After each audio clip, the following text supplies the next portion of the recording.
modeste et insinuant? Le juge lui dit, mais laissez donc là vos règles.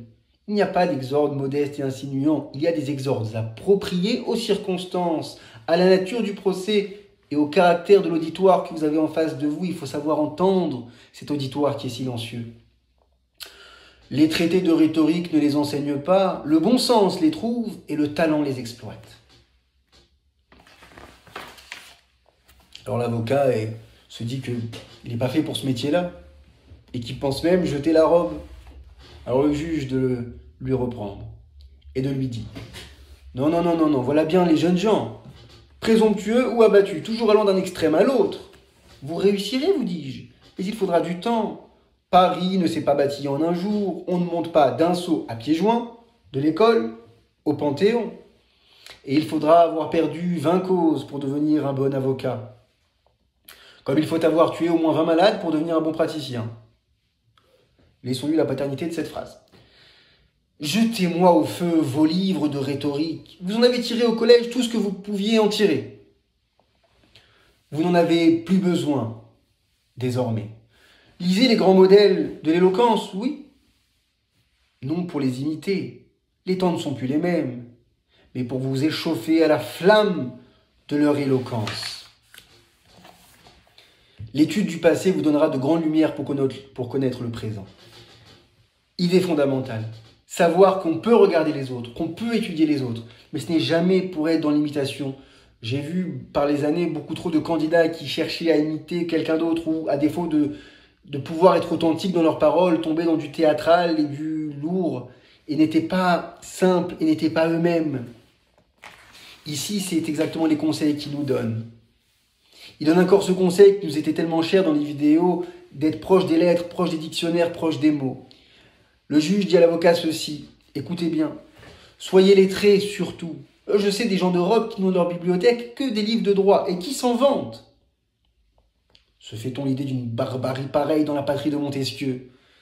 Vous avez fait, vous, je le sais, d'excellentes études littéraires. N'en perdez pas le fruit. Lisez et relisez sans cesse nos classiques, ces maîtres immortels dans l'art de bien dire.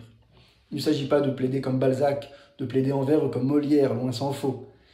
Mais il s'agit de savoir, à force de lire, le verbe devient plus fluide, l'inspiration devient plus légère. Et tout ça, c'est ce qu'on met dans la bataille de l'éloquence. Ne pas avoir de maître, ne pas imiter, être familier des grands textes. Et ça façonne un orateur, l'orateur que vous êtes en devenir. Et nous nous quittons sur ce dernier passage que je veux partager avec vous. Notre juge lui dit ceci. Si la rhétorique ne forme pas les grands orateurs, elle entretient néanmoins, il est vrai, la vigueur de leur talent, comme le gymnase, les forces de l'athlète. Les luttes de la tribune et du barreau ont, comme le duel, leur moment de crise, où les règles communes de l'attaque et de la défense deviennent inutiles.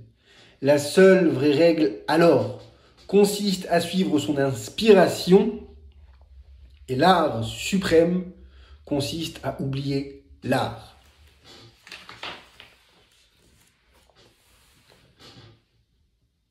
Voici ce que je vous conseille donc, de n'avoir d'autre maître que vous-même. L'homme ne fait bien que ce qu'il aime, que ce qu'il fait avec amour. Aimer l'éloquence est le commencement de l'éloquence, les règles viennent en second lieu. Je vous ai lu là donc quelques passages de cet ouvrage qui est vraiment recommandé parce qu'il parle avec simplicité mais avec tellement de justesse de ce vers quoi doit tendre l'orateur à défaut de pouvoir y prétendre, d'aller à la recherche de lui-même, d'aller à la recherche de sa spontanéité, de son naturel, sans se contenter de ce qu'il est, en étant dans l'exigence perpétuelle de mieux devenir, en étant dans la lecture et la fréquentation des grands auteurs pour lui-même trouver son style oratoire, et savoir se détacher aussi de toute forme de dictature, d'un discours intégralement rédigé qui ferait, comme notre jeune avocat, qu'on croit qu'on a fait quelque chose de brillant, alors que finalement, nous sommes passés totalement à côté de notre auditoire parce qu'il était évincé de la création oratoire.